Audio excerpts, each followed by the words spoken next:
Hey guys! Tonight, we begin with the world of the American Wild West. That glorious stretch of 19th century chaos where personal hygiene was optional, and so was the law. So, before you get comfortable, take a moment to like the video and subscribe, but only if you genuinely enjoy what I do here. And let me know in the comments where you're tuning in from and what time it is for you. It's always fascinating to see who's joining us from around the world. Now, dim the lights and maybe turn on a fan for that soft background hum. And let's ease into tonight's journey together. Welcome to the Wild West, where the weather is hot, the dust is permanent, and your wardrobe is the difference between being mistaken for a hardened local or a fresh-baked idiot from back east. Let's start with the basics. Cleanliness is a liability. If your shirt is white, pressed, and tucked in, people will assume one of two things. You're here to collect taxes, or you're about to get robbed. Possibly both. In fact, a crisp white shirt in this environment is less of a style statement and more of a rob me, I'm soft. Dress code rule number 1. Look like you've lost a fight. If your clothes aren't torn, patched, or at least stained with something questionable, you're either a lawman, a banker, or someone who hasn't been here long enough to regret it. Bonus points.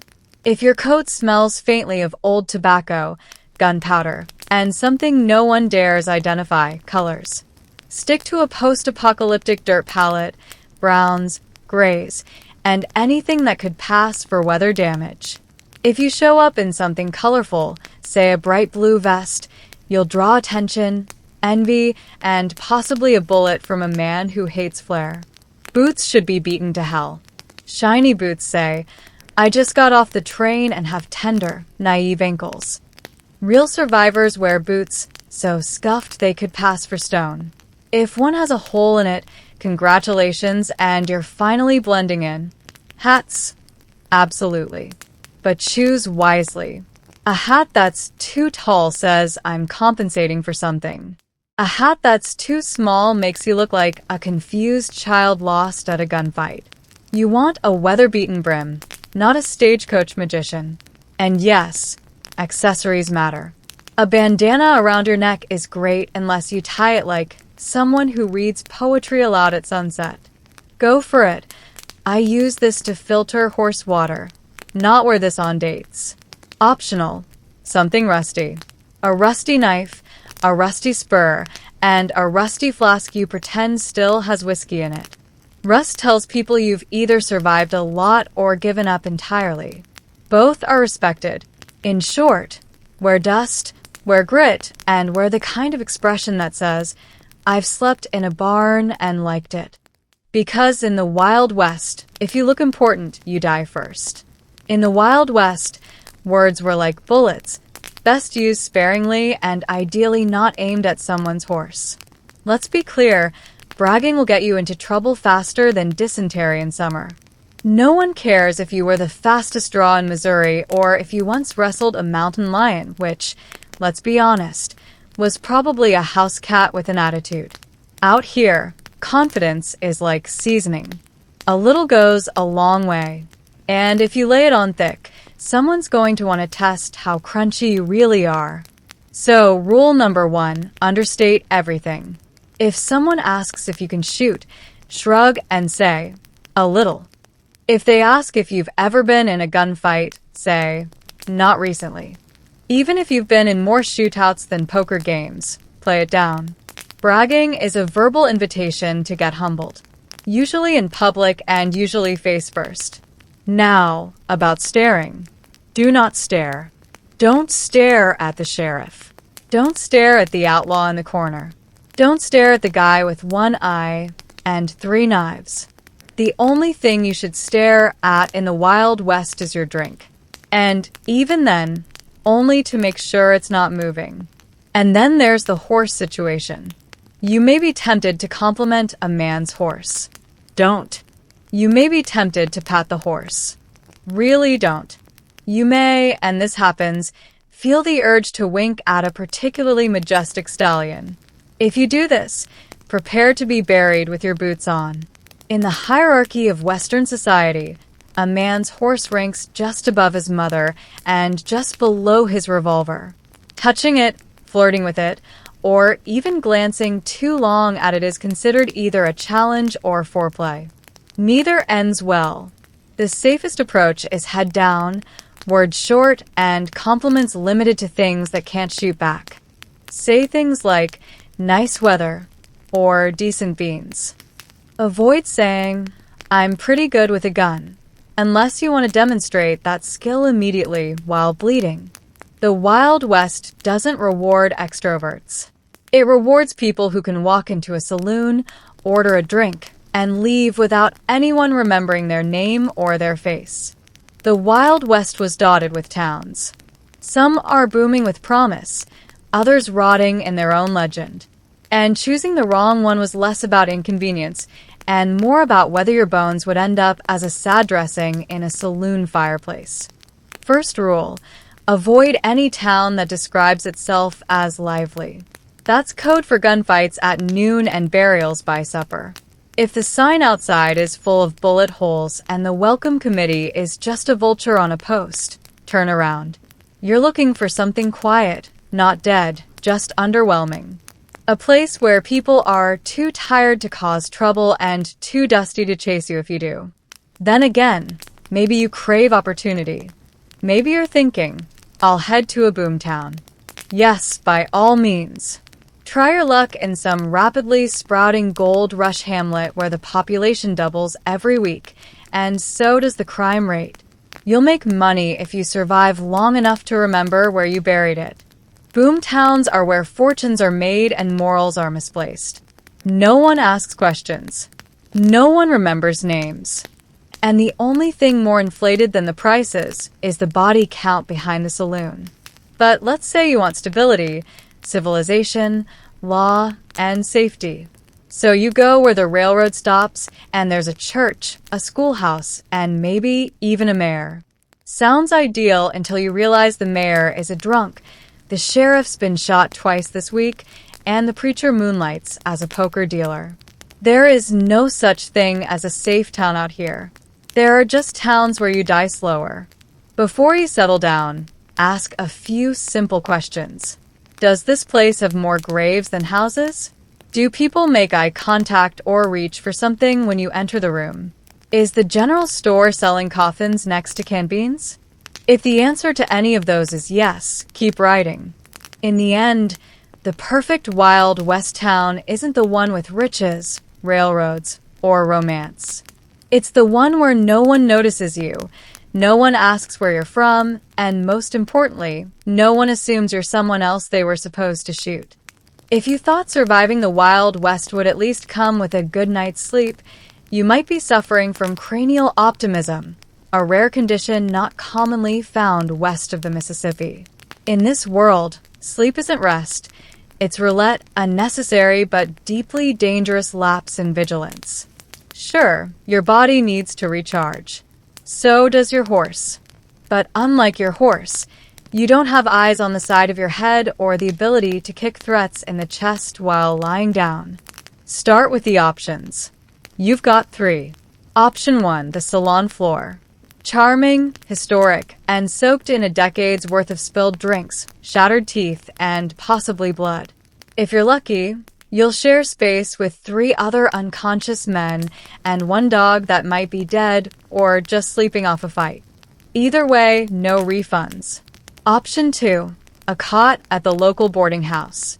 It's cleanish, has walls, probably a ceiling, maybe even a bed frame, but don't let that fool you. Every snore in the next room is a potential knife fight waiting to happen. And good luck locking your door. Most locks are ceremonial.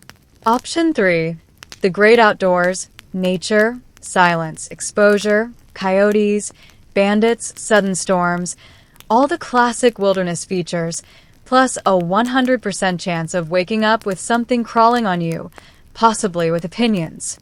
So, what do?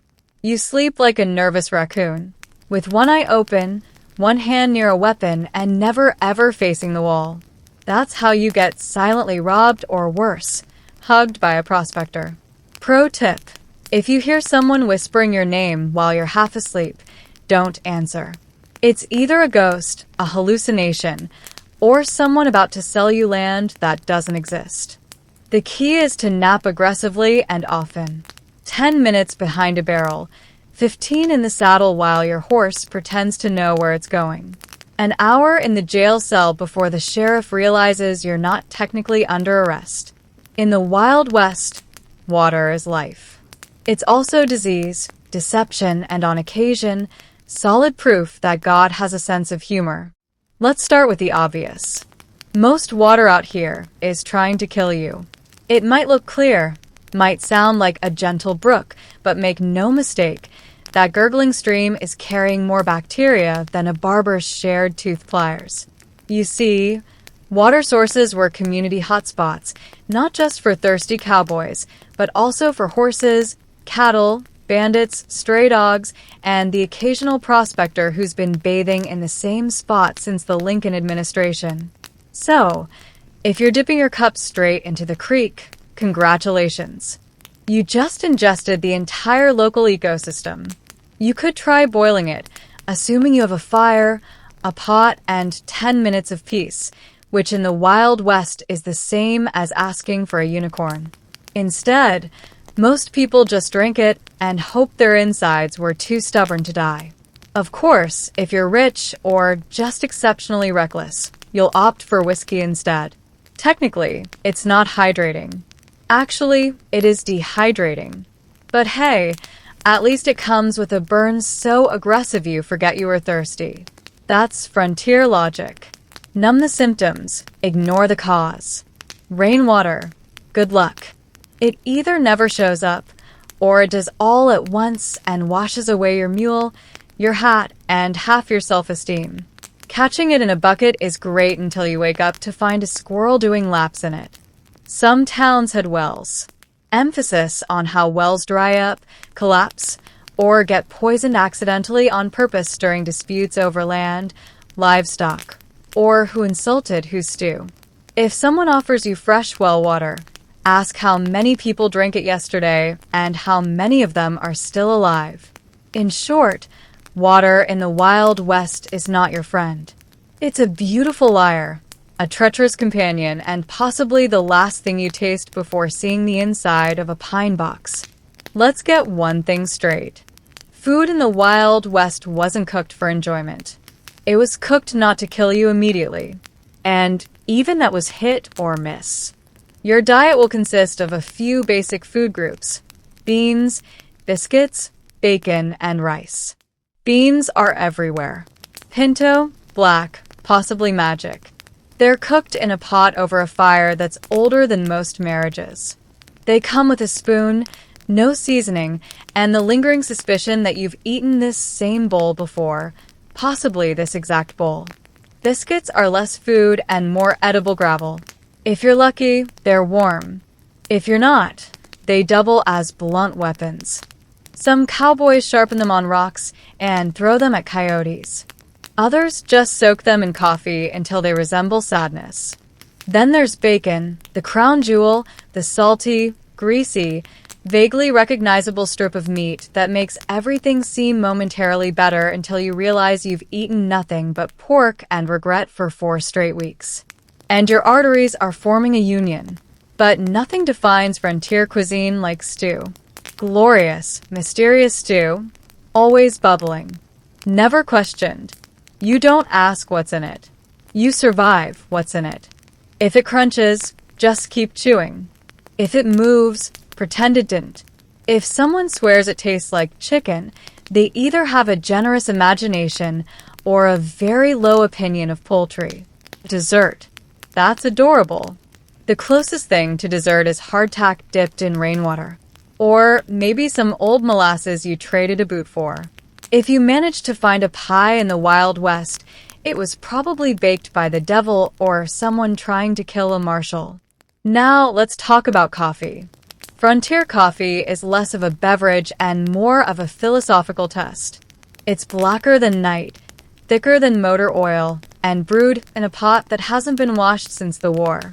It'll wake you up, clear your sinuses, and possibly reset your memory. In the Wild West, your horse isn't just your transportation. It's your roommate, therapist, security system, and occasionally the only thing in your life with a functioning survival instinct. Let's be clear, your horse doesn't trust you, and frankly, it shouldn't. You're a bipedal liability who thinks riding into an unfamiliar canyon at dusk is a good idea. Your horse, meanwhile, knows the last 3 people who tried that are currently buzzard snacks. This creature, muddy, stubborn, and with the attitude of an exhausted schoolteacher, is smarter than you, more aware of its surroundings, and infinitely more judgmental. Horses sense danger before you do. They hear distant rustling, feel vibrations in the earth, and can tell when something's about to go terribly wrong. You're still admiring the view and wondering where that coyote choir is coming from. If your horse suddenly stops moving, it's not broken. It's warning you. If it turns around on its own, let it. It's not being dramatic. It's saving your sorry hide. And if it throws you, assume you are about to walk into something fatal and thank it on the way down. Feeding your horse matters, too. Hey, oats. Maybe an apple if you want to earn a look of mild approval. But don't expect affection. This isn't a dog. This is a 1 to 200-pound animal that will carry you over mountains, through rivers, and straight into danger. But it will not cuddle. And for heaven's sake, don't name it something cute like Snickerdoodle. Name it something serious like Dustbite or Widowmaker or Jeff. Something with weight. This horse will be with you longer than most friends and all romantic partners. Maintenance is key. Brush it. Check its hooves. Talk to it occasionally. Not because it enjoys it, but because it needs to know you're not a complete idiot. Trust is earned, and your horse has higher standards than most sheriffs. In the Wild West, carrying a weapon wasn't just about self-defense. It was about social camouflage. Not having one was the equivalent of walking into a saloon with "Hello, I am vulnerable" stitched on your hat. Now, whether you actually know how to use a weapon, that's optional. Most folks didn't. Half of them couldn't hit a barn wall from the inside, but that didn't matter. The point was to look like you could, or at least look like you were willing to start something deeply unwise. So, yes, carry a gun, a pistol, preferably worn, scratched, maybe missing a screw, something that says, "I've seen things," even if the only thing it's seen is your reflection while practicing cool poses in the mirror. And don't forget to wear it like you've always had one. Let it hang loose, slightly askew, like a lazy thread. If you strap it on like it's your first communion gift, everyone will know you're bluffing and adjust their robbery schedule accordingly. Can't afford a pistol? Carry a knife. Rusty is fine. Decorative is suspicious. If it folds, flick it open once in a while and stare into the distance like you're remembering something traumatic. It doesn't matter what. Just look complicated. Still broke? Improvise. A sharpened spoon, a slingshot, a stick with nails in it. Anything you can wave around when negotiations turn loud. Bonus points if it looks homemade and unstable. But remember, you don't actually want to use it. Fights are loud, messy, and statistically unwise. Your weapon is for show. It's a conversation ender, a walking insurance policy. It should say, "I'm not worth the trouble," not, "Please test my reflexes." That said, if you do pull it out, commit. Nothing is more embarrassing than drawing a weapon and realizing you forgot how it works, or worse, that it's not loaded. Don't be that guy. He's usually buried near the outhouse. Trust is a fragile thing out west, like a whiskey bottle on a poker table or a wagon well held together with hope. And if someone introduces themselves as Doc, Dutch, or Dusty, congratulations. You've just met someone who will definitely get you into trouble and possibly into a shallow grave. Let's start with document sounds respectable, right? Wrong. Doc is not a doctor. He may have once looked at a medical book. He may have removed a bullet with a spoon, but more likely, he's just the guy with the steadiest hands during hangovers. If Doc offers you whiskey for the pain, it means he's about to amputate something, possibly by mistake. Then there's Dutch. No one knows why he's called Dutch. He's not from Holland. He doesn't speak Dutch. But he always has a plan. And that plan always ends with you hiding in a loft while Dutch rides off with a lute, your horse, and a heartfelt apology that sounds rehearsed. Never follow Dutch, especially if he starts a sentence with, "Here's what we're going to do." Now let's talk about Dusty.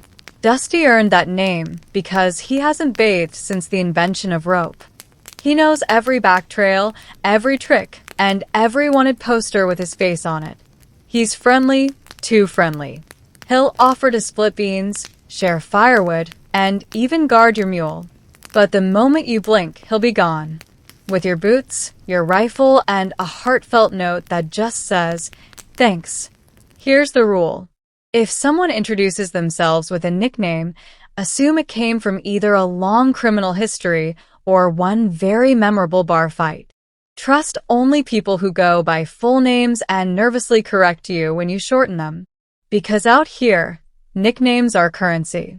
And anyone named Whiskey Pete, Rattlesnake Joe, or Sweet Lou has either killed a man or is about to convince you to do it. So smile, nod, and sleep with one eye open. And if Doc, Dutch, and Dusty all show up at once, leave the fire, take the beans, and run. In the Wild West, gambling wasn't just a pastime. It was a group activity where everyone pretended to understand the rules until someone pulled a gun. Let's start with Faro, the most popular game in the saloon and also the least understood. It involves cards, bets, and lots of shouting. The rules are simple. Lose slowly or lose fast. Either way, your money ends up in the same place, someone else's whiskey fund. You might think, I'm good at poker. That's adorable. Faro is poker's chaotic cousin, raised by wolves and trained in passive aggression. It moves fast, has its own lingo, and is often managed by a dealer who's both charming and very possibly cheating.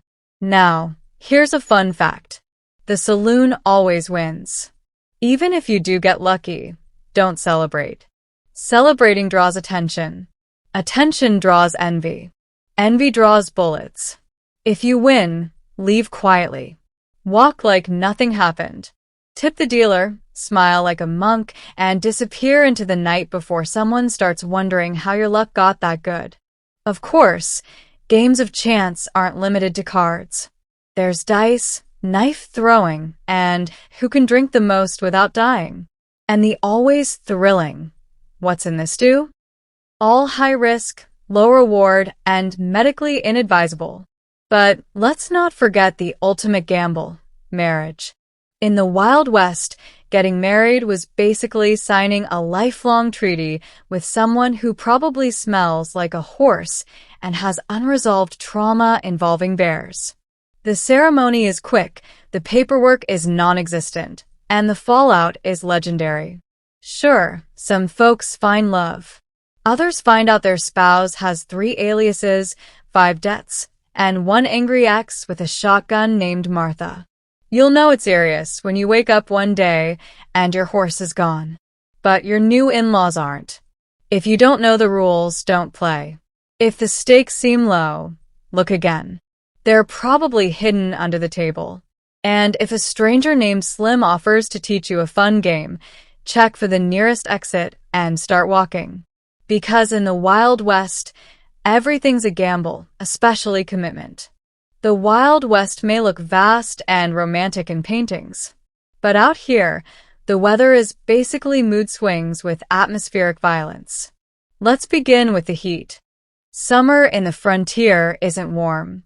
It's a full-body hallucination where your boots melt into the dirt and your hat becomes less fashion and more survival dome. Shade is a rare moving target, usually occupied by a rattlesnake with tenure. You'll sweat through leather. Your canteen will feel like a cruel joke. And no matter how much you drink, you'll never feel hydrated, just slightly damp and very concerned. Then comes the wind, which doesn't just blow. It scours. It blasts sand into your teeth, your coffee, and your soul. It finds your one exposed patch of skin and exfoliates it down to regret. Locals refer to it as the breeze, which is adorable in the same way a stampede is called a jog. But wait, let's not forget rain, that rare and deeply suspicious event. When it comes, it doesn't trickle politely. It arrives with biblical vengeance, turning the ground into soup and your tent into a water feature. Roads vanish. Mules panic. You discover your boots are, in fact, waterproof in the same way a sponge is waterproof. And then there's winter. Snow in the West isn't fluffy or magical. It's a silent assassin. It shows up without warning, buries everything, and turns your daily routine into a survival drama. Water freezes, fingers go numb, and you start naming your firewood for company. Pro tip: never trust a blue sky. It's a trap. You'll step outside thinking, what a nice day, only to be chased by lightning, hail, or a dust devil that wants your hat and possibly your soul. Out here, the weather isn't something you enjoy. It's something you endure. The sun bakes you, the wind peels you, and the rain mocks you. Your wardrobe is never right. Your gear is always wet, and your mood is permanently weather-aware. The movies got it wrong. In the Wild West, no one actually shouts, "I'm out of here," and storms off into the sunset with dramatic music swelling. You know what happens to those people? They get followed or worse, remembered. The real pros, they leave like ghosts. No farewell speeches, no eye contact, and absolutely no final drink at the bar.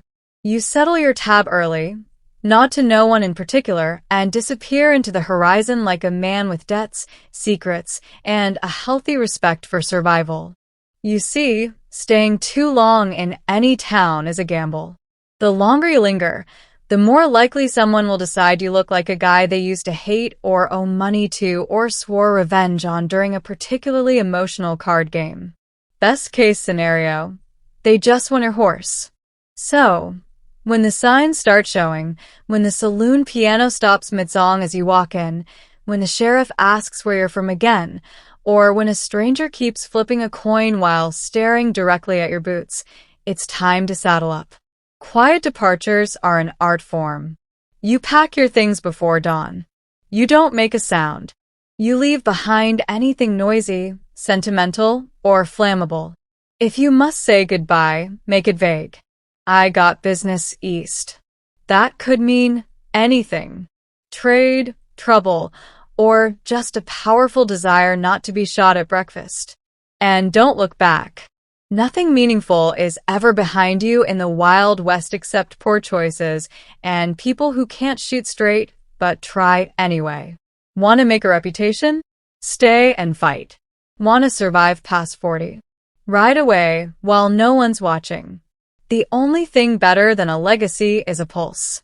Even better, leave before you're expected to depart mid-con conversation, mid-drink, mid-chicken. They'll spend days wondering where you went and whether they should follow. They shouldn't. In a saloon full of big hats and bigger mouths, it's easy to be distracted by the loudest guy in the room. He's usually the one telling a story about how he fought off 3 Apaches, 2 bounty hunters, and a thunderstorm, all before breakfast. Ignore him. He'll be dead by Friday. No, the real danger is the man in the corner. The one nursing the same drink for an hour. The one who hasn't said a word, hasn't blinked since you walked in, and who may or may not have been carved from tree bark. That's the one who survived 5 shootouts, 3 ambushes, and 1 marriage. He's not quiet because he's shy. He's quiet because words waste oxygen, and he's saving his breath for when someone needs burying. You see, in the Wild West, talkers talk, but quiet men plan. They size you up. They count how many steps to the door. They know which floorboard squeaks and where the nearest gun is, even if it's yours. It's easy to mistake silence for peace. Big mistake. The loud ones cause the fights. The quiet ones end them swiftly, efficiently, and usually before the bartender has time to duck. And don't think you're in the clear just because someone's polite. Yes, ma'am. Doesn't mean he won't shoot you through the soup bowl if he thinks you're reaching for something. In the West, civility is just a sheath for violence. If a man turns down a drink, nods without smiling, and leaves his hat on, even inside, be respectful, be cautious, and under no circumstances should you challenge him to anything. Not poker, not horseshoes, not even small talk. Because there's a reason the cemetery is full of loud men and the quiet ones are still riding. In the Wild West, whiskey wasn't just a drink. It was a lifestyle, an excuse, and occasionally a court defense. Shot a hole through the saloon wall. Whiskey. Married a stranger in a poker haze. Whiskey. Woke up pantsless next to a cactus and a goat named Tobias. Definitely whiskey. Blaming the whiskey is a time-honored tradition out here. It's the cowboys' version of my dog ate it. And the best part is that people accept it. No one expects great decisions from a man who's been sipping firewater since sunrise. Now, don't confuse whiskey with flavor. It tastes like regret and burns like honesty. But it does the job. It numbs the senses, blurs your memory, and temporarily turns terrible ideas into excellent ones. You'll find yourself thinking, yes, I can jump across that ravine. Or, sure, I trust this stranger with face tattoos and no eyebrows. Whiskey is also a great social equalizer. You could be a ranch hand, a gunfighter, or the town mayor. By the third shot, everyone's slurring the same song and arm wrestling the same table. It brings people together briefly just before the chairs start flying. If someone calls you out for bad behavior, just say, I don't remember. Must have been the whiskey. No one will question it, not even the sheriff, who's likely nursing his own flask of plausible deniability. But beware, whiskey doesn't solve problems. It postpones them until they return with interest, usually holding a grudge and a rope. And it has a funny habit of turning just one drink into, why is the jailer calling me by my first name? Still, the frontier code remains. When reality becomes inconvenient, whiskey is the scapegoat. Blame it freely, blame it often, and never let facts interfere with a good story. Just remember, the morning after, that's on you. Whiskey won't explain the bruises, the debts, or why you now apparently own half a mule trading business. So, raise a glass, take a sip, and prepare to blame the bottle. Because out here, whiskey doesn't fix your life. It just makes you too dizzy to notice it's broken. In the Wild West, everybody wanted to be a legend until they saw how legends usually ended. Dramatic, painful, and frequently involving at least one angry husband. So, if you really want to survive the frontier, stay forgettable. Be the guy nobody remembers, the one who never won the jewel, never robbed the bank, and never caused a scene at the saloon. In other words, live like a shadow, die like a rumor. You see, fame out here is a death sentence with a slow delivery time. The moment your name gets around, it becomes a challenge. Some hot-headed kid who's never tasted real hardship will show up one day, squinting dramatically and demanding a duel at high noon. Why? Because you once shot a can off a fence and someone told a story about it. Every outlaw with a nickname ends up on a poster. Every hero ends up in a showdown. But the man who minds his business, mends his boots, and tips his hat without flair gets to ride into the next town without anyone remembering what he looked like. That's freedom. Not the kind with fireworks and speeches. The kind where no one's chasing you with a rope or a grudge. So skip the flair. Don't carve your name into the saloon table. Don't try to impress people with your backstory. No one's buying that you were raised by wolves and educated by monks. Just keep your head down, your horse fed, and your mouth mostly shut. Let others chase glory. Let them pose dramatically in the sunset and get poetic about living fast. You'll be 3 towns away, sipping coffee that doesn't taste like gunpowder and sleeping in a bed that doesn't have your name etched into the frame. Because here's the real trick to surviving the Wild West. Don't be interesting. Be competent, be courteous, and be gone before anyone gets too curious. And if someone asks about your past, shrug and say, "It wasn't much." Then change the subject to the weather, which, as we know, is probably trying to kill you anyway. Because out here, it's not about going down in history. It's about not going down at all. In the year 69 BC, a girl was born into the royal palace of Alexandria who would one day seduce the world not just with her beauty, as legend loves to exaggerate, but with her mind, her voice, and her terrifying ability to stay alive. Her name is Cleopatra Philippa. The name alone sounded divine, and she would live up to it. But first, chaos. She was a member of the Ptolemaic dynasty, a long line of Macedonian Greeks who'd ruled Egypt since the days of Alexander the Great. They were Greek in blood, Egyptian in dress, and dysfunctional in the way only royal families can be. Picture a household where everyone's either marrying their sibling or plotting to poison them. That was the Ptolemaic brand. And Cleopatra, she was the sharpest dagger at the table. Her father, Ptolemy XII, nicknamed Oit, or the flute player, yes, really, was more interested in music than governing. He secured Roman backing by bribing senators so aggressively that it left Egypt nearly bankrupt. When angry mobs rose against him, he fled the country like a flea from a fire. Cleopatra was around 11 when she saw firsthand how unstable thrones could be, and she was taking notes. What made Cleopatra stand out wasn't just survival instinct. Unlike her predecessors, she actually learned the Egyptian language. Most Ptolemies couldn't be bothered. They saw themselves as Greek rulers sitting atop a foreign nation. Cleopatra, she embraced Egypt. She spoke to the people in their own tongue, styled herself as the goddess Isis, and studied everything from astronomy to pharmacology. She was being trained not just to rule, but to outlive her enemies. Behind those palace walls, Cleopatra witnessed a masterclass in political paranoia. Brothers betrayed sisters. Sisters poisoned their nephews.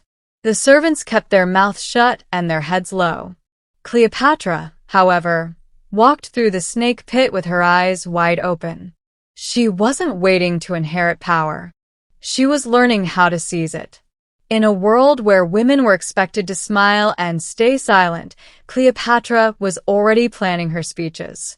She would not be the wife of a pharaoh. She would be the pharaoh.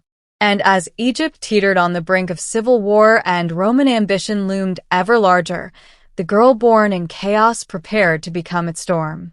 Upon her father's death in 51 BC, Cleopatra III found herself co-ruler of Egypt, on paper at least. The arrangement dictated by her father's will and rubber-stamped by Rome forced her to share the throne with her 10-year-old brother-husband, Ptolemy XIII. Yes, brother-husband. Welcome back to the Ptolemaic family tree, which looked less like a tree and more like a tangled shrub of incest and assassinations. Initially, Cleopatra tried to assert herself as the primary ruler. Her face appeared alone on some early coins, which in ancient monarchic PR meant, "This is my empire now." But her advisors, many of them loyal to her brother's regents, had other plans. Within a year or two, she was exiled from Alexandria altogether, tossed out of her own palace by a cabal of teenage boys in togas and men who smelled like stale wine and ambition. Cleopatra didn't cry. She didn't grovel. She didn't even try to sneak back in through the kitchen. Instead, she fled to Syria and began raising her own army. Because when you're 21, recently dethroned, and your enemies wear eyeliner, sometimes the best revenge is mercenaries. Back in Alexandria, Tommy the 13th's court was a bubbling stew of incompetence and insecurity. His advisors, particularly a man named Tonus, believed they could control the boy king like a puppet. Unfortunately, they failed to anticipate that Cleopatra, young, furious, and frighteningly well-read, wasn't finished. She marched her forces to Egypt's eastern border, preparing for civil war. The Nile would run with gold, lies, and probably a few severed limbs. But just as tensions reached a boiling point, an unexpected guest arrived on Egyptian shores, Julius Caesar. The Roman general had just chased his rival, Pompey the Great, into Egypt, only to discover that Ptolemy's advisors had helpfully murdered Pompey before he got there. Caesar was horrified. He hadn't wanted Pompey dead yet, certainly not as a diplomatic welcome gift. Cleopatra, ever the strategist, knew opportunity when she saw it. Caesar was powerful. Rome was watching, and she had no intention of remaining in exile. What came next would become legend. A carpet, a secret entrance, and one of the most theatrical entrances in political history. The sibling war was about to be interrupted by romance, propaganda, and a Roman named Julius. If you're imagining Cleopatra sneaking into Julius Caesar's quarters rolled up in a carpet, congratulations. You've been infected by ancient gossip and Renaissance painting. The actual method may have involved a sack or a linen bundle, but the message was the same. Cleopatra didn't knock. She entered. She was 21. Caesar was 52. He was fresh off a civil war, exhausted, politically radioactive, and probably not in the mood for palace drama. But Cleopatra knew exactly what kind of man he was, and more importantly, what kind of empire he came from. Rome respected cunning. Rome admired boldness. Rome couldn't resist a good story. And Cleopatra, she was about to make herself one. By the time Caesar finished his first conversation with her, he wasn't just intrigued. He was committed. Committed enough to station himself in Alexandria, declare neutrality in the civil war between Cleopatra and her brother, and quietly begin favoring her in every way that mattered. Tommy the 13th, meanwhile, fumed from across the city, probably wondering why Caesar was dining with his sister while he sat on the wrong side of the Nile with an increasingly restless army. Then came the fighting. Ptolemy's forces surrounded the palace, igniting what would become the Alexandrian War. For months, Caesar and a small Roman garrison were under siege in a foreign city, defending the palace alongside Cleopatra's loyalists. At one point, Caesar even ordered part of the Alexandrian harbor set ablaze to secure supply lines, accidentally torching part of the Library of Alexandria in the process. Oops. Eventually, reinforcements arrived. Ptolemy's forces were crushed in a final chaotic battle. The boy king drowned, trying to flee, dragged under by his own armor. Cleopatra, now rid of her brother-husband, was suddenly sole ruler again. Well, almost. In true Ptolemaic tradition, she had to marry another brother. This time, it was Tommy the 14th, aged about 12, who posed even less of a threat. Cleopatra ruled. He stayed out of the way. And what about Caesar? He lingered for months. Some said he was entranced. Others said he was calculating. But Cleopatra gave birth to a son, Caesarion, Little Caesar, and named him publicly as Caesar's heir. Whether Caesar acknowledged the boy in private or not, in Egypt, Cleopatra made sure everyone knew Rome had given her a child. Egypt had a prince, and she had just rewritten the future. After the dust of the Alexandrian War settled, Cleopatra, too, was firmly in control of Egypt. But she wasn't content with being queen of just the Nile. No, her ambition stretched beyond sand and pyramids. She wanted to be seen by Rome, admired, respected, and maybe just a little feared.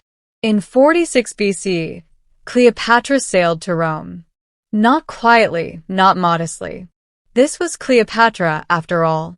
She arrived on a regal barge with an entourage that sparkled and gossiped and made the Roman elite clutch their pearls. And behind her came her toddler son Caesarion, whose very existence was a problem. Because Julius Caesar already had an official heir in Rome, his grandnephew Octavian. Still, Caesar welcomed Cleopatra. He gave her a villa just across the Tiber from his own. They dined, schemed, and whispered behind closed doors, while Roman senators muttered into their goblets of watered wine. Cleopatra was not a Roman wife. She wasn't even a Roman citizen. She was, to conservative eyes, a foreign temptress playing queen in the heart of the Republic.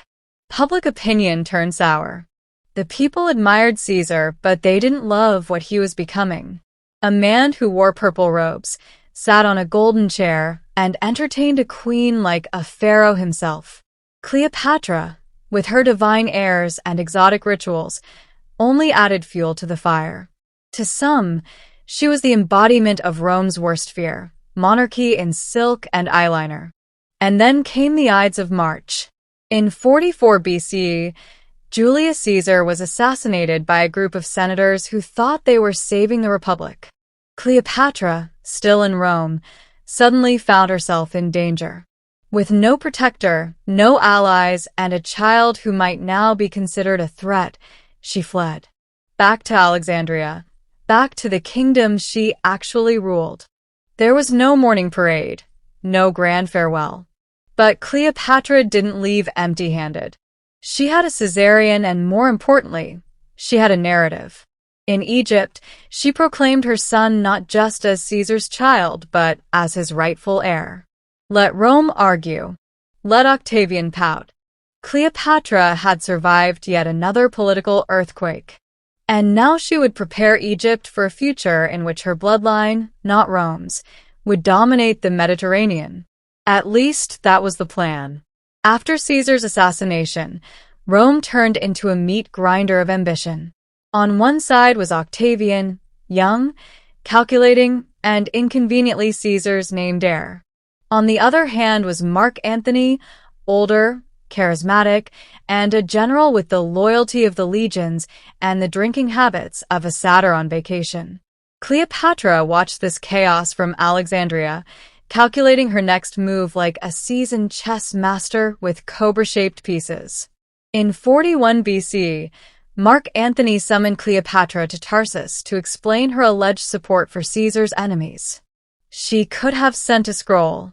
She sent herself instead on a golden barge, sails scented with incense, dressed as the goddess Isis, reclining under a canopy like she'd invented divine appearances and velvet cushions. It wasn't diplomacy. It was a theater. And Antony, lover of spectacle and wine, was utterly captivated. Cleopatra didn't grovel or negotiate. She dazzled. Within days, Antony forgot about the interrogation and became her companion, her lover, and eventually her political ally.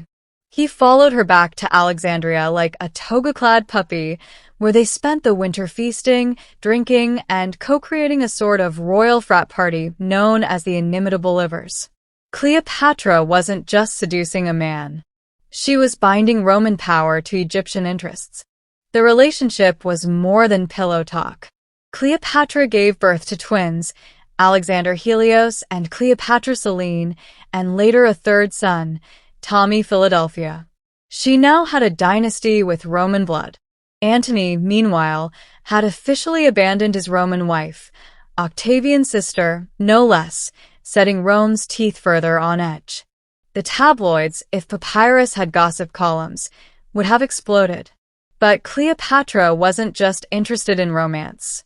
She wanted protection for Egypt and the expansion of her territory. Antony granted her lands, Cyprus, parts of Syria, and even parts of Arabia. To Rome, it looked like he was handing over chunks of the empire to his exotic mistress. To Cleopatra, it looked like success. Back in Rome, Octavian simmered. Antony was supposed to be his ally. Instead, he was throwing kingdoms around like party favors and living like a hedonistic rock star in Alexandria. The stage was set. The political triangle between Cleopatra, Antony, and Octavian would soon collapse into something more destructive. For now, Cleopatra had love, land, and legitimacy. But in Rome, knives were being sharpened again. By 34 BC, Cleopatra was no longer just Queen of Egypt. She was Queen of Kings, literally.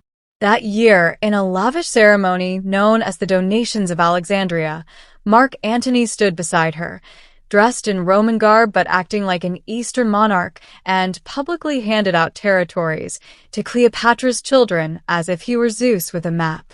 Caesar Ion, her eldest son with Julius Caesar, was proclaimed King of Kings.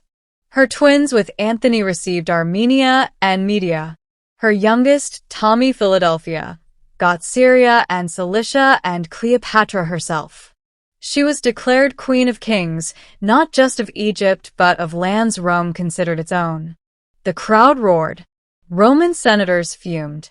This wasn't a donation. It was a declaration. Cleopatra and Antony weren't just lovers. They were carving out a new Eastern Empire. To Octavian, this wasn't romantic. It was treason. The optics were damning.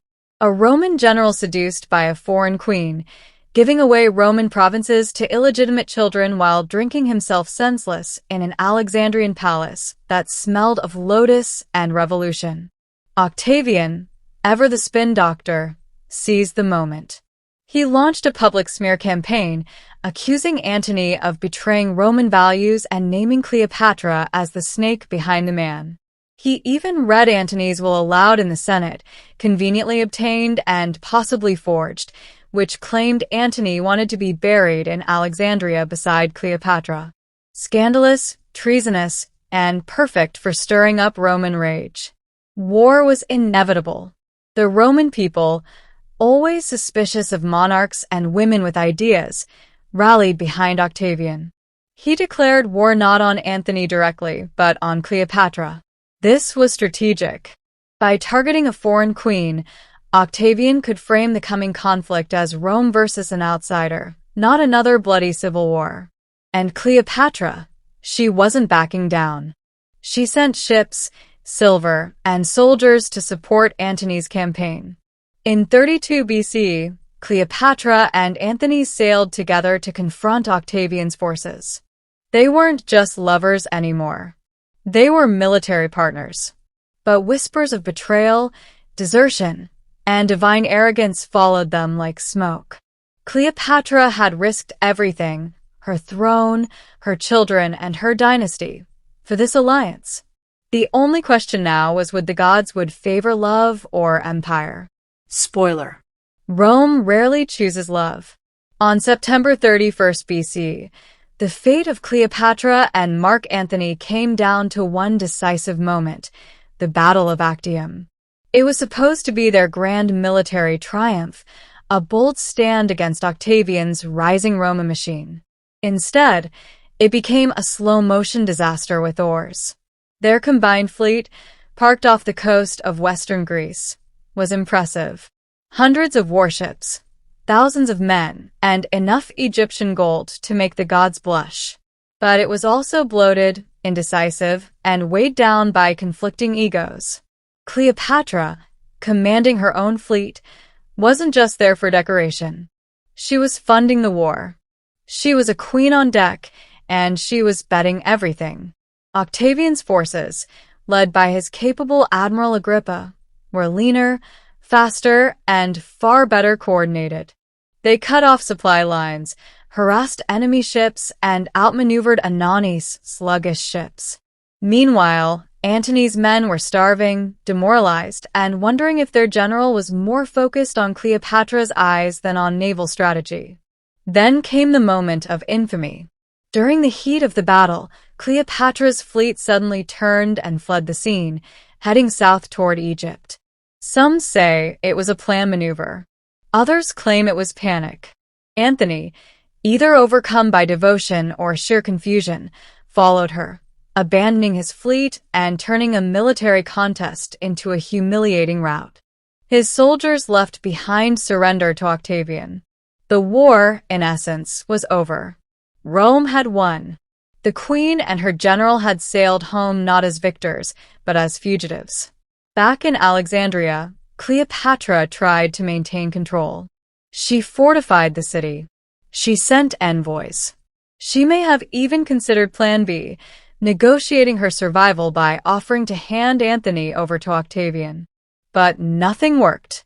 Octavian was coming, and this time there would be no carpets, no speeches, and no second chances. Mark Antony, humiliated and slipping into despair, blamed treachery and fate. Cleopatra watched her empire unravel like linen in a storm. Her sons, her living legacy, were now potential hostages. Her carefully constructed image as Queen of Kings was turning to ash. The woman who had once dazzled Caesar, seduced Antony, and defied Rome was cornered. All that remained was how she would choose to fall. By the summer of 30 BCE, Alexandria was suffocating under the shadow of doom. Octavian's forces had crossed into Egypt.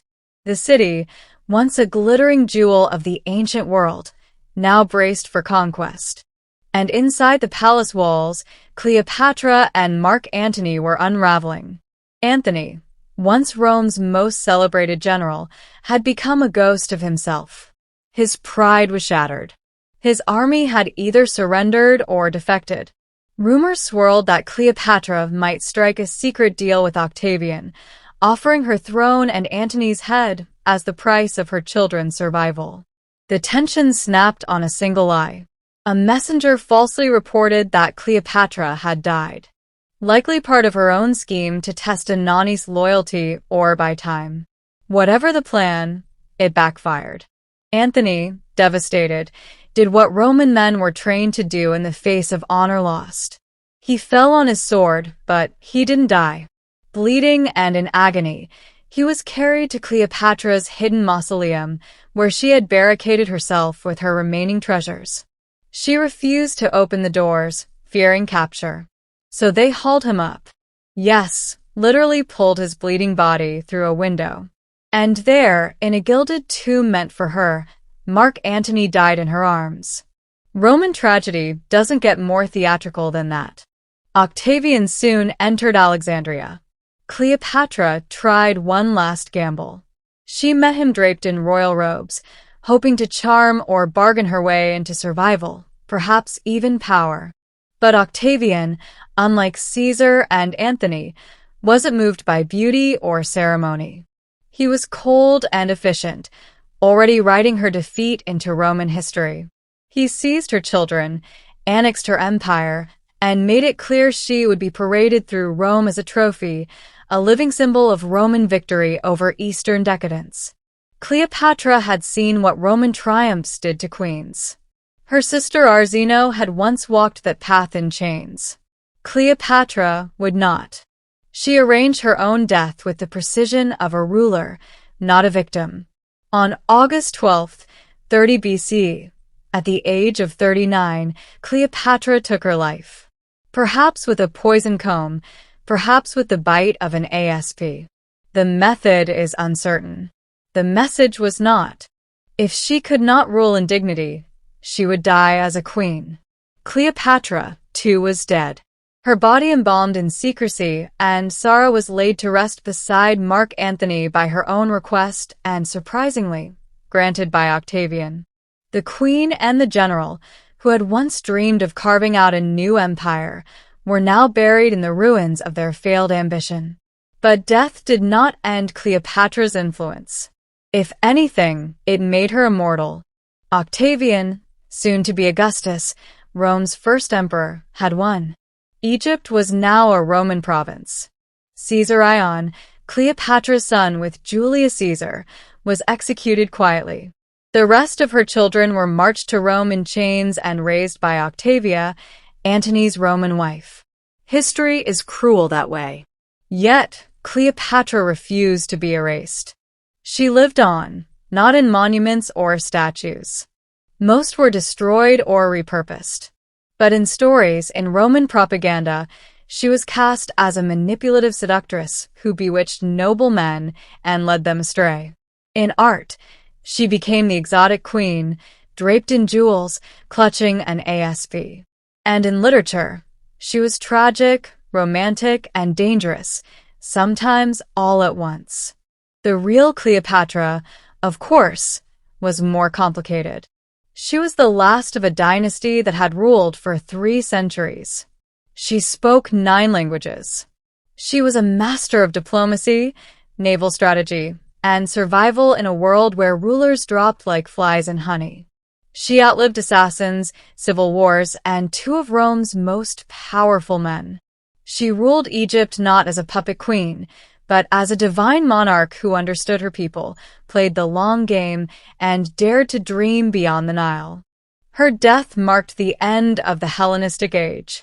With her gone, Egypt would never again be ruled by a native-born pharaoh. The temples would fall silent. The hieroglyphs would fade. But Cleopatra, clever, cunning, captivating Cleopatra, would remain. For centuries to come, she would be reimagined as a harlot, a heroine, a goddess, and a schemer. Shakespeare turned her into poetry. Hollywood turned her into a spectacle.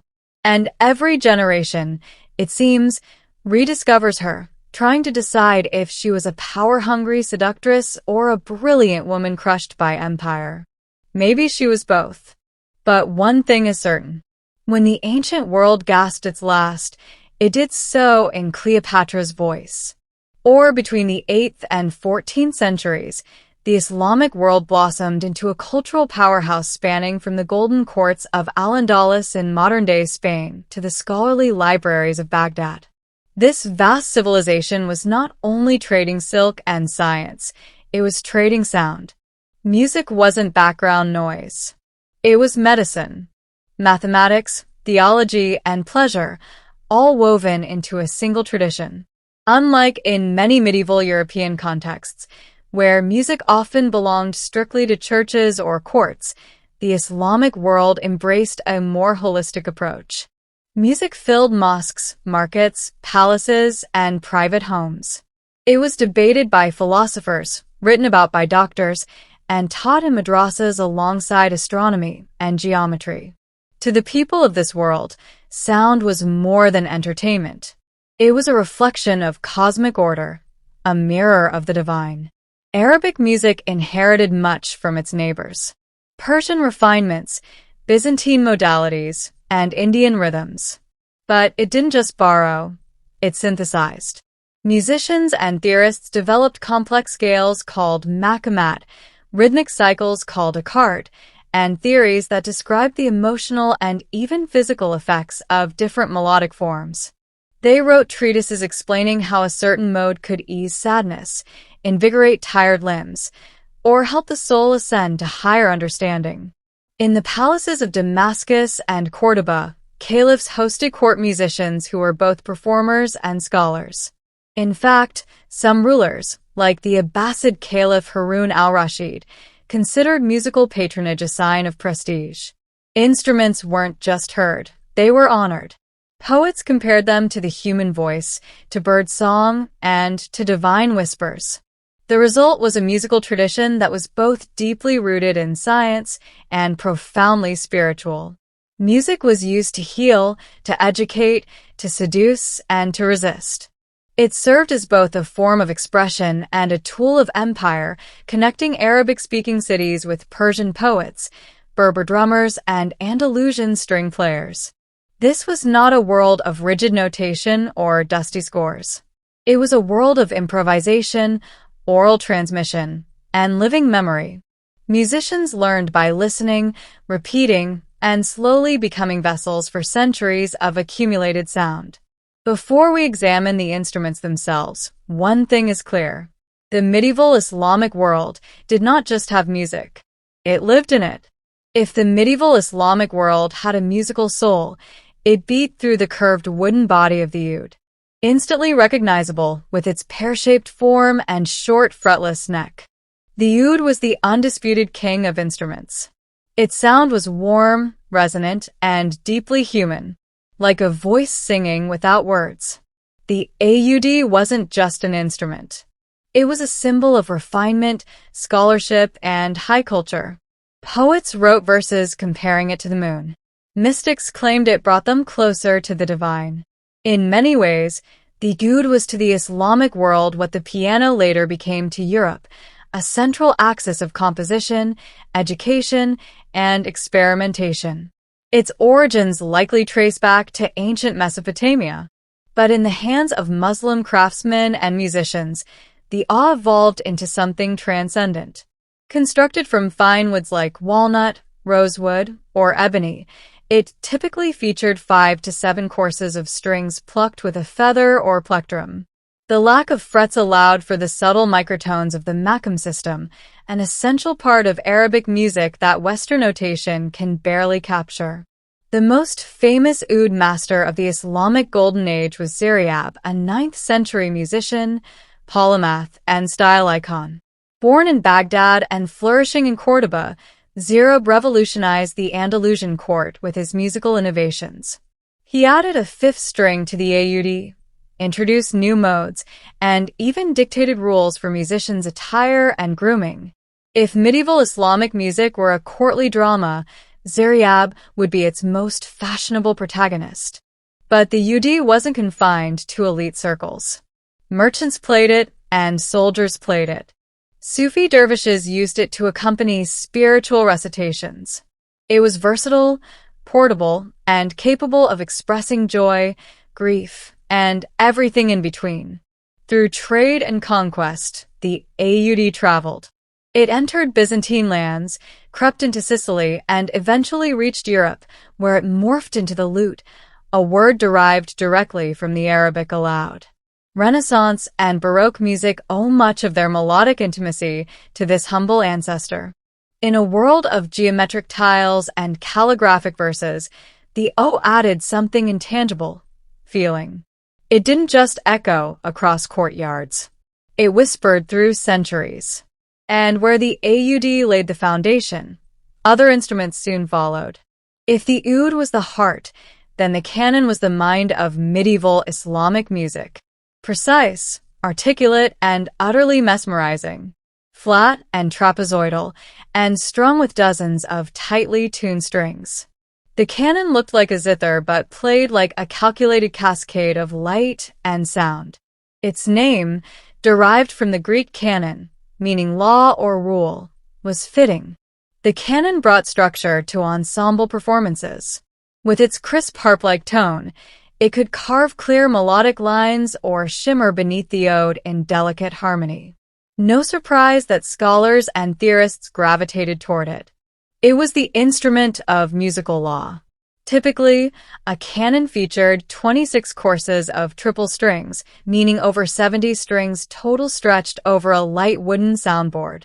Players used tortoiseshell plectrums attached to their index fingers with rings.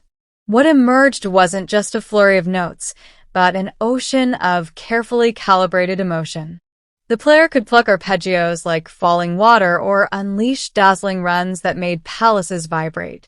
Unlike the oud, the caron relied on micro-adjustable levers or tuning bridges that allowed the musician to adapt quickly between maqamat, the subtle modal systems that defined Arabic, Turkish, and Persian music. This meant a skilled canon player could shift emotional tone mid-performance, evoking awe in even the most jaded courtier. The canon's cultural reach was wide. It was played from the Ottoman courts of Istanbul to the gardens of Fez. In Cairo, it was a mainstay in tact ensemble. In Aleppo, it accompanied poets and vocalists during muwasha recitations. Its crystalline sound blended beautifully with both vocals and other instruments, making it the bedrock of ensemble arrangements. More than once, travelers from Europe described the canyon with a mixture of admiration and confusion. How could something so mathematical sound so alive? How did the fingers move so fast? By the time European musicians tried to replicate it, it had already influenced early hammer dulcimers, harpsichords, and eventually the structure of the harpsichord itself. But perhaps the most remarkable thing about the canon was its dual identity. It was both a tool of measured discipline and a vessel of raw emotion. A scholar's instrument, yes, but also a lover's. Together with the audience, the canon helped shape a world where music was not just heard but felt. Among the instruments of the medieval Islamic world, the ney was the most spiritual. A simple reed flute with 7 holes and a breathy, melancholic voice. The ney wasn't just music. It was mysticism. Where the audience was dazzled with structure, the ney whispered to the soul. The ney is one of the oldest instruments in continuous use, predating even Islam itself. But in the Islamic Golden Age, particularly in Persia and Anatolia, it found a new and deeper purpose. It was embraced by the Sufis, the mystical branch of Islam, as a symbol of the human condition. Hollow, fragile, and entirely dependent on the breath of the player, the ney became a metaphor for the soul animated by divine love. The Persian poet opened his most famous work, the Masnavi, with an ode to the ney. Listen to the reed flute, how it complains, lamenting its banishment from its home. That single line turned the ney into a spiritual icon, a symbol of longing for unity with God. Physically, the ney was modest. Made from a hollow cane or reed cut and dried over many months, it required exceptional breath control to play. Unlike modern flutes, the ney sound came not from mechanical precision but from raw human effort, angled breath, shaped lips, and years of discipline. Mastery took a lifetime. And even then, every note trembled with vulnerability. In courts and caravans alike, the ney's sound was instantly recognizable. It was haunting, painful, and beautiful. In ensemble performances, it offered contrast to the sharper sounds of plucked strings. Alone, it could reduce listeners to silence. It wasn't uncommon for Sufi ceremonies known as sama to feature ney solos that were part prayer, part performance.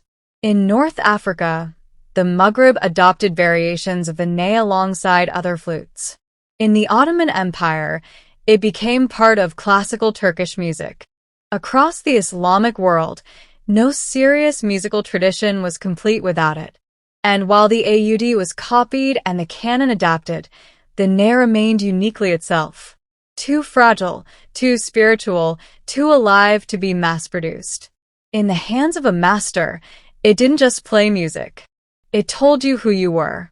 If melody stirred the heart, rhythm stirred the body.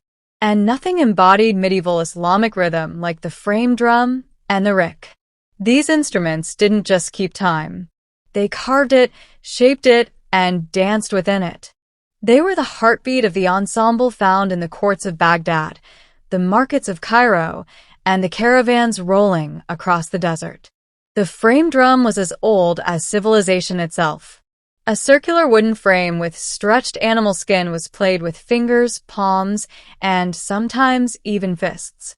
Variants like the daf and bender appeared across Persia, Iraq, and North Africa, each with its own style. Some were fitted with metal rings or gut snares to add texture, like footsteps in sand or a rattlesnake whispering behind every beat. More refined was the rick, a type of tambourine found in the Arab world. But calling it a tambourine is like calling a calligrapher a doodler. It misses the point.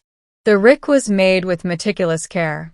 A small wooden frame, goatskin head, and 5 sets of brass cymbals. It was light, portable, and deceptively powerful. In the hands of a master, the reku could simulate thunder or a soft breeze. It played the iko-a, the rhythmic cycles that underpinned Arabic music. These were not just beats per measure, but intricate patterns that defined mood, dance, and even poetic meter. Musicians memorized dozens of them, switching mid-performance with fluid grace. There was the stately Sami, the lively Maxim, and the hypnotic Waha. Each rhythm had its own personality, its own story. Drummers were not background musicians. They were conductors of emotion. A sudden pause in the rick cue could signal dramatic silence. A flurry of strokes could lift dancers into a trance. In Sufi rituals, framed drums summoned ecstasy. In Andalusian court music, They framed elegance. Women often played frame drums in domestic or ceremonial contexts, weddings, births, and festivals. Their rhythms echoed through homes and streets, blending the personal with the public. The impact of Islamic percussion traveled too. Frame drums found their way into Europe via Spain and Sicily. Renaissance music absorbed these pulses like spices in a stew. Without rhythm, melody drifts. But with a daf or rik at its core, Islamic music moved like breath, measured, sacred, and alive. While music permeated markets and homes, it reached its most opulent expression in the courts of caliphs and kings. These courts were not just seats of political power. They were cultural laboratories where poets, scholars, and musicians mingled under chandeliers of brass and the scent of rose water.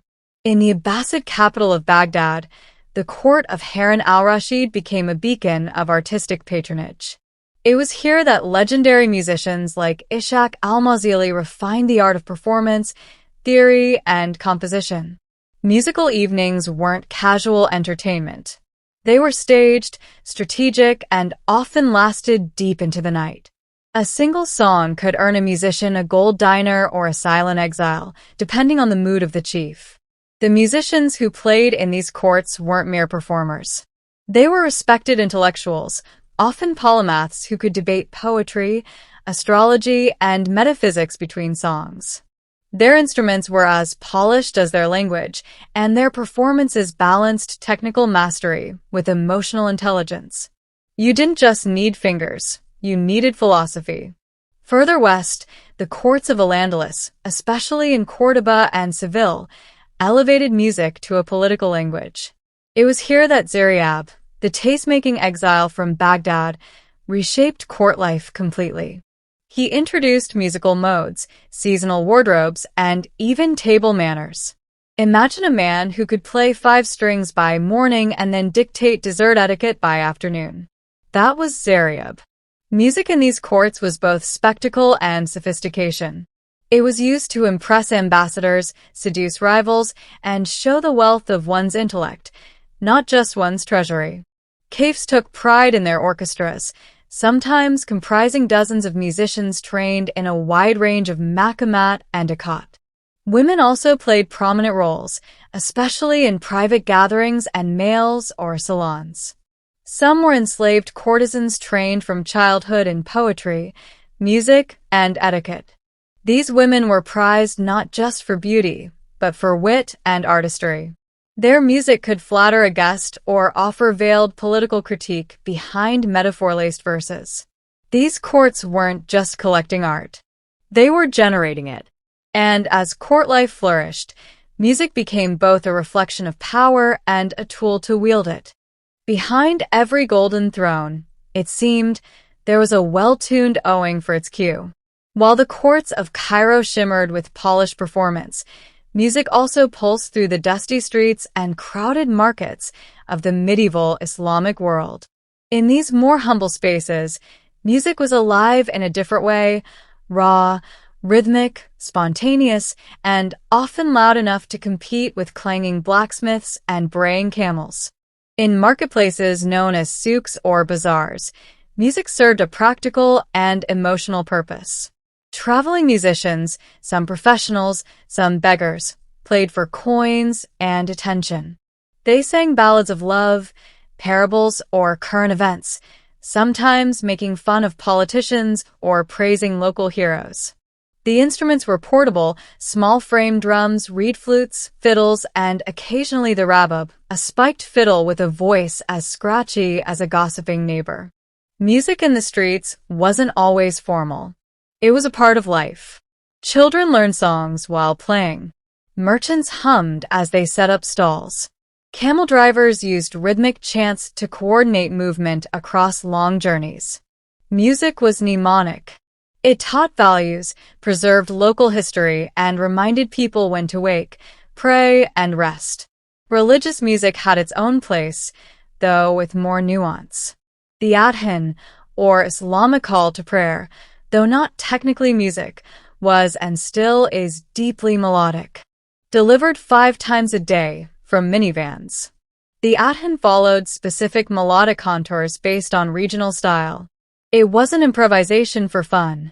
It was an invocation of the sacred. Within Sufi traditions, however, music entered the mosque itself. The sama, a spiritual concert, combined chanting, recitation, and sometimes instrumental accompaniment. The goal wasn't applause, but annihilation of the self in divine ecstasy. Here, the ney and the da weren't mere instruments.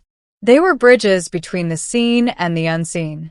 Still, music also had its critics.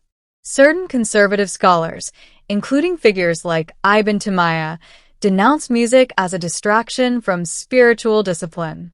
Others debated which instruments were halal, permissible, or haram, forbidden. The debate was never settled, and the rules varied by time, region, and ruler. Yet, despite the arguments, the music never stopped. It spilled into weddings, processions, harvest festivals, and funerals. It crept into alleyways and echoed from balconies. While scholars argued doctrine, people played. In short, if courts curated music, the streets lived it. In the medieval Islamic world, music wasn't just an art. It was a science, literally. From the libraries of Baghdad to the observatories of Toledo, scholars explored music with the same seriousness they gave astronomy, algebra, and medicine. In their eyes, sound was not merely heard. It was measured, theorized, and even used to heal.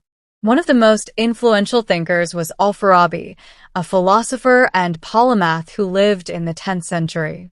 In his Kitab al-Musa al-Kabir, the great book of music, Al-Farabi didn't just describe instruments. He mapped out the physics of sound, the emotional qualities of different maqamat, and the impact of melody on the human spirit. His work wasn't entertainment journalism. It was philosophy, geometry, and psychology in one. Following him came Avisa ibn Sina, the famous Persian physician and thinker who included music in his canon of medicine. According to Avicenna, the right melody could regulate the humors of the body, reduce anxiety, and even aid digestion. That's right, healing through harmonics. Long before Spotify's chill beats to relax and study to, medieval hospitals had their own live musicians to calm patients and promote recovery. Music was also tied to mathematics. Following the tradition of Pythagoras, Islamic scholars believed that harmony and sound reflected harmony in the cosmos. Ratios between string lengths, vibrations, and tones were seen as reflections of divine order. In essence, the universe itself was humming, and the human ear was simply catching a whisper of that celestial rhythm. Instruments, too, were constructed with mathematical precision. Luwier instrument makers used proportions and measurements that mirrored those used in architecture and astronomy. Every yud, every canon was a formula you could strum. Music theory books flourished, written in Arabic, Persian, and later Ottoman Turkish. These weren't just manuals. They were treatises filled with diagrams, philosophical arguments, and musical notation systems unique to the region. They showed scales, intervals, rhythms, and their theoretical impact on mood, health, and morality. This fusion of sound and science wasn't an accident. It reflected a worldview where knowledge was unified. Medicine, music, and metaphysics weren't separate disciplines. They were harmonies in the same divine song. So when the ode played or the ney wept, it wasn't just music. It was a reflection of the universe itself.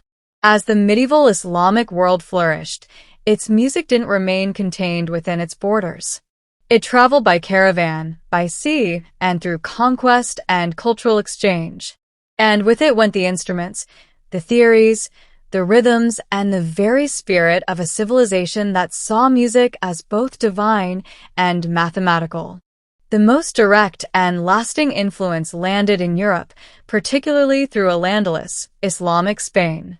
Cities like Córdoba, Granada, and Seville became cultural melting pots where Muslim, Christian, and Jewish musicians shared scales, borrowed melodies, and translated each other's treatises. The oud morphed into the lute, which became central to Renaissance music. Rhythmic patterns rooted in Ikat found their way into medieval troubadour traditions. Even the Makam system whispered into early European modes. Meanwhile, the canon influenced the development of the harpsichord and dulcimer. The rabab, an early bowed instrument, was a distant ancestor of the violin. The ney and frame drums appeared in religious and folk contexts from the Balkans to Central Asia. In short, the legacy was everywhere. You just had to listen carefully. But the influence wasn't one way. As the Islamic world absorbed Greek, Persian, Indian, and Turkic musical ideas, it became a global repository of sound. Its theorists preserved ancient knowledge and expanded it. Its craftsmen refined instruments that would echo through the centuries. The tradition continues today in Turkey, Egypt, Iran, Morocco, and Andalusia. Classical and folk traditions rooted in medieval music still survive. The ode remains beloved. The canon and ney continue to be taught, played, and revered. Contemporary artists experiment with fusing electronic beats with ancient makamat. The beat goes on, but with deep historical roots. And perhaps what's most remarkable is the unity of the system. Across continents and centuries, this music retained its intellectual core. Improvisation with structure, spirituality with science, emotion with discipline. It was never just about performance. It was about meaning. In a time often remembered for swords and minuets, it's easy to forget that one of the most powerful exports of the medieval Islamic world wasn't steel or scripture, but sound. Crafted with care, carried by breath and string, and preserved in memory. 1,000 years later, we still hear its echo, not just in museums or manuscripts, but in music that speaks across time. In ancient Rome, marriage wasn't about candlelit dinners or heartfelt vows. It was a legally binding alliance, a transaction wrapped in ceremony and sealed with property. If a Roman ever said, "I love you," they likely meant you have an excellent dowry, and your father's land connects nicely with mine. Marriage, matrimonium, wasn't private. It was political.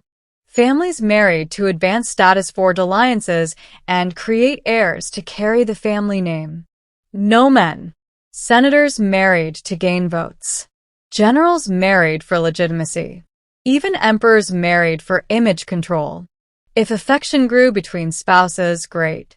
But love was optional. Fidelity even more so. There were several types of Roman marriage, but two stand out. First, cum manu literally means with hand, where the wife passed from the legal authority potestas of her father to that of her husband. In this form, the woman was effectively adopted into her husband's family, losing her inheritance rights in her natal household. Romantic, right? The second, and eventually more popular, was sin manu, without hand, where the wife remained legally under her father's control. This gave her more financial independence and allowed her to retain property and legal identity. Upper-class women eventually favored this style, especially as Roman women began to wield more quiet power in social and financial spheres. The ceremony itself, known as the conferatio, if done religiously, involved a priest, a shared cake made of spelt, and the symbolic joining of hands. But don't let the baked goods fool you. This wasn't a spiritual union. It was a public contract. Witnesses were required, and the contract included meticulous dowry records. Ah, yes. The dough was the glue that held it all together. It was a payment from the bride's family to the groom to support the household. And if a divorce happened, which it often did, that dowry became a battleground. Keeping it could bankrupt a woman's family. Giving it back could embarrass the man. Nothing says it's over like returning the furniture. In short, Roman marriage was love with a ledger. It served society, not sentiment. Husbands could be cold, and wives could be strategic. And still, everyone played the part. Because in Rome, even marriage was a theater. And when the performance went stale, divorce was just a formality. If you were a respectable Roman man in search of a wife, love was rarely on your checklist. Instead, you were hunting for something more practical: fertility, family connections, and a respectable name. A pleasant personality was a bonus, like finding out your ox could sing. Among the Roman elite, marriages were often arranged when the bride was still a child. A father might betroth his daughter at age 10 or 12, with marriage following shortly after puberty. Why the rush? Because in Roman society, the earlier you married off your daughter, the sooner she could start producing legitimate male heirs, which, let's be honest, was the whole point. What mattered most in a bride? First, lineage. A noble family name could elevate your political prospects overnight. Marrying the daughter of a senator or former consul wasn't just a social step up. It was a career move. Second, fertility. Romans wanted wives who could bear children, preferably many, and preferably sons. The state even passed laws to reward women for having 3 or more children. Augustus, ever the social engineer, implemented the Lex Julia and Lex Papia Poppaea, giving tax benefits and inheritance rights to prolific breeders. A Roman uterus was essentially public policy. Third, and never least, the dowry. Wealth came with the bride, and the larger the dowry, the more attractive the match. Some families even used marriage as a way to launder wealth and consolidate estates. You weren't just marrying the girl, you were marrying the farmland, the slaves, and the silver tableware. And what about the bride's opinion? Occasionally taken into account, especially in cinema marriages, where elite women could exercise some agency. A girl might reject a match if her family allowed it, but more often, she was a pawn on a marble chessboard. Move strategically, then expected to smile. Beauty helped, of course. A well-groomed daughter with clear skin, good teeth, and a modest demeanor stood a better chance of being chosen. But beauty without pedigree or dowry is useless. It was the ancient Roman version of being Instagram famous, but broke. In the end, a Roman wife was chosen for what she could offer the household, not her heart. And once she entered that household, expectations were sky-high. In ancient Rome, weddings were not private affairs whispered under olive trees. They were public performances, social contracts dressed in white wool and political subtext. A Roman wedding was equal parts religious ritual, family negotiation, and upper-class networking event, with a bride caught somewhere between a blessing and a bargaining chip. The process began with the spontia, a formal engagement that could be sealed with a handshake or even a written promise. Fathers agreed, witnesses nodded, and the future bride often had little say. The groom was usually in his 20s or 30s. The bride was frequently in her early teens. Nothing like starting a lifelong bond before you finish your childhood. The main event was the nuptial, and it came with all the ceremonial bells and whistles minus the actual bells. The bride wore a white tunic erector tied with a special knot of Hercules, which symbolized fertility and also required a bit of effort to untie. Her hair was parted with a spear, a nod to ancient Roman martial values, and arranged into 6 braids, topped with a flame-colored veil, a flamium. She looked less like a young woman and more like a sacrificial goddess. The ceremony itself could be religious, a ceremony with sacred bread, 10 witnesses, and a priest, or purely civil, depending on the social status and preferences of the families involved. Either way, the symbolism was rich and the logistics clear. This was not just about 2 people. It was about 2 houses, and everyone knew it. After the formalities, the bride was taken from her parents in a mock abduction, a theatrical nod to the legendary rape of the Sabine women. Carried over the threshold of her new home, she was welcomed with fire and water, symbols of domestic life. Then came the wedding feast, which could be either modest or outrageously decadent, depending on how many senators you needed to impress. Gifts were exchanged, toasts were made, and the couple, who may have barely spoken before this, was expected to begin their new life with Roman efficiency. No honeymoon, no getting to know each other, just duty, family expectations, and a pile of dowry paperwork. And once the garlands faded and the guests stumbled home, the real marriage began. Quietly within the walls of the domus, where appearances gave way to routine. Once the wedding feast ended and the togas were packed away, Roman marriage settled into something far less theatrical, domestic life. But don't mistake quiet for boring. Roman households were miniature empires, and marriage was a daily negotiation between power, duty, and survival. For elite couples, the household, or domus, was a hub of political and social activity. The husband often worked in law, the military, or politics. The wife ran the house. And that didn't just mean fluffing cushions. A Roman matron supervised slaves, managed finances, oversaw child-rearing, planned religious ceremonies, and even handled social strategy. In some cases, she was the silent engine behind her husband's career. If she were in a sine manu marriage, she technically still belonged to her father's family, but in practice, she wielded real influence.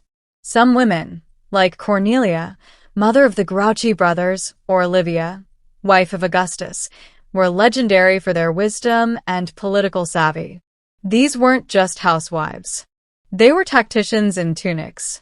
However, expectations were strict.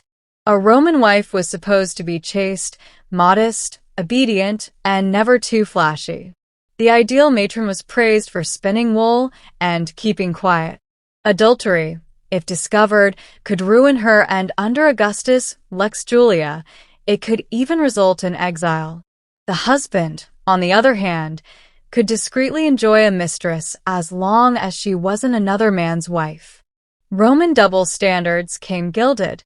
Still, many marriages were affectionate, even tender. We have love letters, tomb inscriptions, and poetry that suggest real emotional bonds. Husbands praised wives as companions, muses, and equals. One inscription simply reads, "She lived with me for 40 years without a single quarrel," which is either deeply romantic or completely fabricated. Children were a shared goal, and fertility was almost sacred.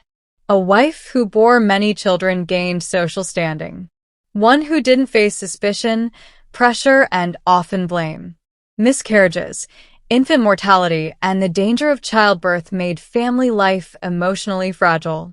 In the end, Roman marriage was about more than romance or routine. It was a social machine, an alliance that shaped politics, economy, and legacy. But when that machine broke down, Romans had a surprisingly simple solution. In ancient Rome, marriage might have been a public alliance. But divorce was often handled with the same effort as canceling a subscription. No courtroom drama, no priestly intervention, just a statement of intent. And sometimes not even that. Divorce in Rome wasn't scandalous. It was normal, especially among the elite, where marriages were forged for strategy, not soulmates. If the alliance no longer served political, financial, or social goals, it could be dissolved as quickly as it had been arranged. For most of the Republic and well into the Empire, divorce required no written contract, no official approval, and no specific reason. A simple declaration to us res tbh, habito, take your things and go, could end the union. That was it. No-fault divorce 2,000 years before modern family law.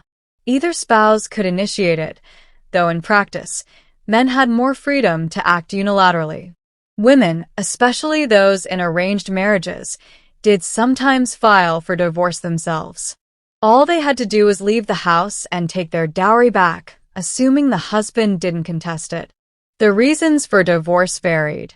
Infidelity, infertility, political fallout, or just general annoyance could suffice. If your wife embarrassed you at a dinner party, that's grounds for dismissal. If your husband lost political clout, it's time to upgrade. Marriage was flexible because reputation was everything, and so was freedom to maneuver. Divorce wasn't even seen as immoral. In fact, some men divorced multiple times to climb the political ladder, marrying daughters of increasingly powerful allies. Even emperors joined in. Augustus exiled his own daughter Julia for alleged adultery and forced his stepson Tiberius into a miserable political marriage, which he later abandoned. But it wasn't always cold-hearted. Some divorces were mutual, and some were followed by remarriage between the same couple. Yes, Romans were recycling spouses long before it was trendy. The real battleground was the dowry. Returning it was customary, but not guaranteed. If a woman were found guilty of adultery, the husband could keep her.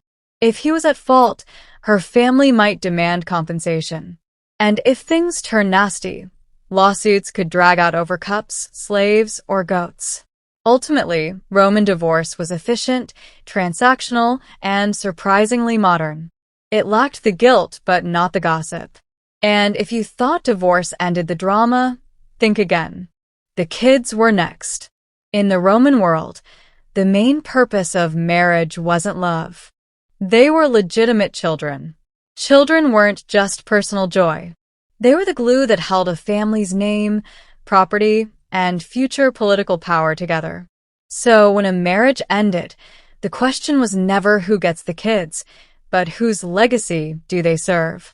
Under Roman law, custody almost always went to the father. Children were legally part of the father's family under his patria potestas, his paternal power, which was nearly absolute. Whether the mother initiated the divorce or not, the children remained with their father unless he died or was declared legally incompetent. This meant that women, even those of high status, could be cut off from their children the moment they left the marriage. It was not uncommon for a woman to remarry and start a new household while her children remained behind in their father's care, raised by a stepmother or a team of slaves and tutors. It sounds cruel by modern standards, but Romans prioritized bloodline continuity over sentiment. Fathers decided education, marriage arrangements, and even punishments, sometimes severe ones. Legally, a father could even execute his child if he believed it was justified, though this was extremely rare and frowned upon in practice. Still, the symbolic authority was enormous. And yet Roman parents, particularly mothers, could be deeply affectionate. Gravestones and inscriptions are full of tender words. She was the light of our house. He lived only 5 years, but brought joy to all. Despite the system, human emotion was never absent. Elite families groomed their sons for public life from birth. Boys were trained in rhetoric, history, and martial virtues. Daughters, meanwhile, were prepared for the social choreography of aristocratic marriage, learning modesty, obedience, and the art of managing a household that might house 50 slaves and multiple generations. Illegitimate children had few rights unless officially recognized. Adoption, on the other hand, was a powerful tool. A childless man could adopt a nephew or someone else's son entirely to ensure his name didn't die with him. Emperors like Augustus and Hadrian used adoption strategically to create heirs when biology didn't cooperate. In Rome, children weren't just a joy. They were infrastructure. And every marriage, every divorce, and every dynasty was built on their shoulders. Despite the legal imbalance, Roman women, especially from elite families, were far from powerless in matters of marriage and divorce. With clever maneuvering, wealth, and sharp political instincts, many Roman women learned to use the system rather than be crushed by it. Take Livia Drusilla, the wife of Augustus. She divorced her first husband while pregnant. Yes, really. To marry Octavian, soon to become emperor. She went on to become one of the most politically influential women in Roman history, advising her husband, manipulating succession, and maintaining her own estates. She didn't just survive the Roman marriage game. She mastered it. Or consider Fulvia, who married not one, not two, but three prominent Roman men, each more politically ambitious than the last. Her final husband, Mark Antony, left her behind in Rome while he chased Cleopatra. But Fulvia had already made her mark by raising legions and defending Antony's interests in his absence. She may have been married, but she was never secondary. Women from aristocratic families were often well-educated, managing vast estates and handling finances with the precision of a banker. Some women were so wealthy and influential that their dowries were used to bail out their husbands' careers or withheld in divorce as a bargaining chip. A shrewd woman could keep her wealth separate and her options open. The sine manu marriage model was key because these women stayed legally attached to their father's household rather than transferring into their husband's authority.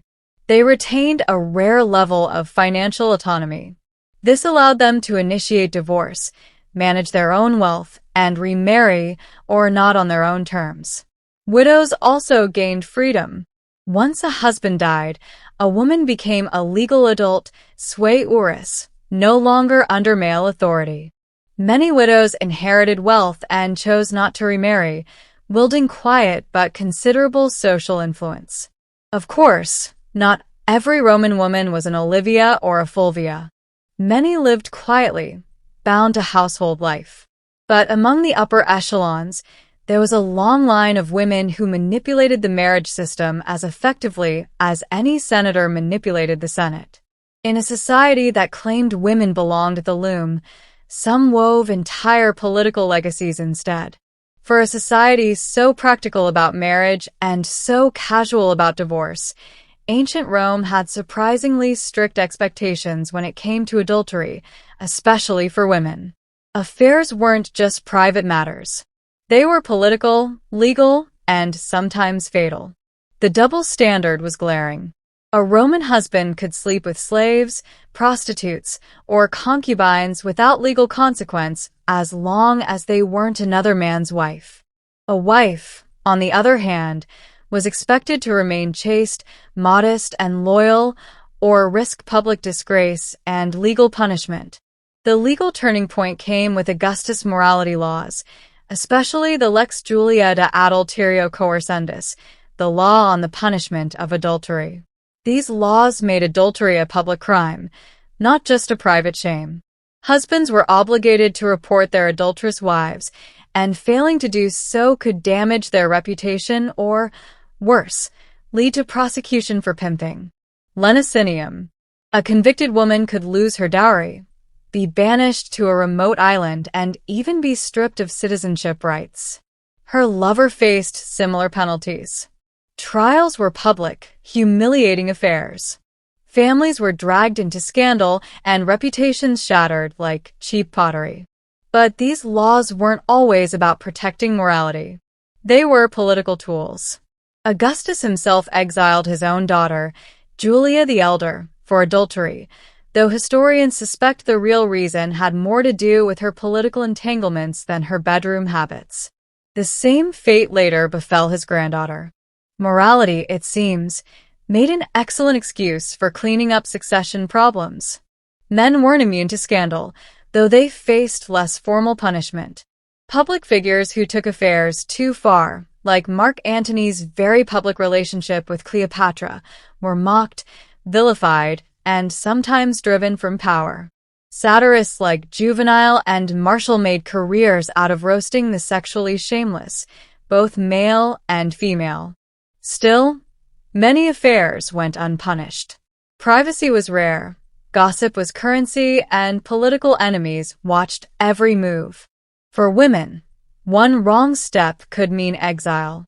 For men, it usually just meant a few eye rolls and a new poem written about their vigorous appetites. Adultery in Rome wasn't just about broken vows. It was about honor, property, and control.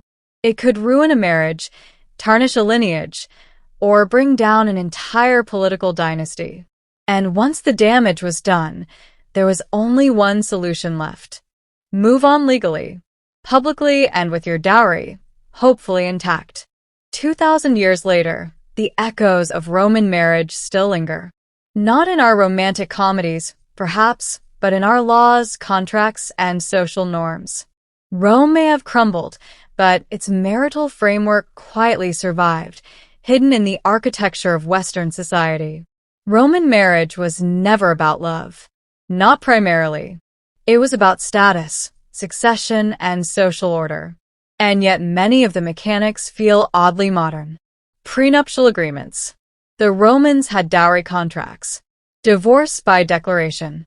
The Romans pioneered no-fault separation, custody battles, inheritance disputes, and property rights. Rome wrote the first drafts. Their flexibility was key. While many ancient societies treated marriage as sacred and indissoluble, Rome treated it like a civic arrangement. Serious, yes, but not eternal.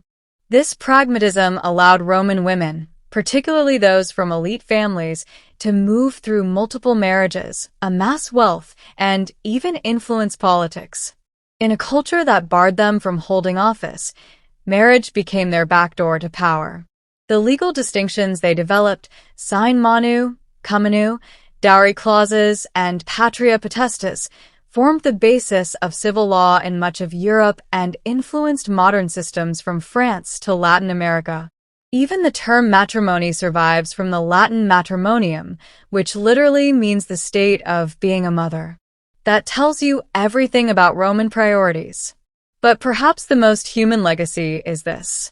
Romans never stopped debating what marriage was for. Was it to produce heirs? To secure alliances? To find companionship? Even ancient writers argued about it. Some praised modest wives and simple homes. Others complained about bossy women, nagging husbands, and the rising divorce rates of their own time. By the late Empire, satire writers were lamenting that marriages were shorter than hairstyles, and some aristocrats had been married 6 or 7 times, each more politically convenient than the last. Despite all the rules, rituals, and expectations, Roman marriage was ultimately shaped by people, flawed, ambitious, passionate people doing their best to balance personal desire with public pressure. They didn't always succeed, but they left behind a system that was astonishingly resilient. So the next time you see a wedding ring, a divorce settlement, or a political power couple smiling through gritted teeth, remember the Romans were doing it first with fewer vowels and more marble. Thanks for being with us.